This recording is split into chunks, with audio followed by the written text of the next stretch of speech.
And he doesn't give a fuck about the air siren. He's like, the Russians can come. I don't mind.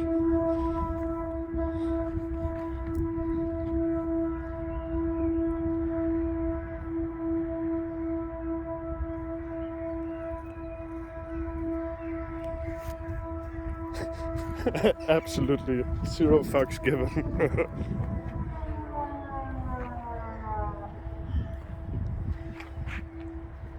This is like once a year, 4th of May.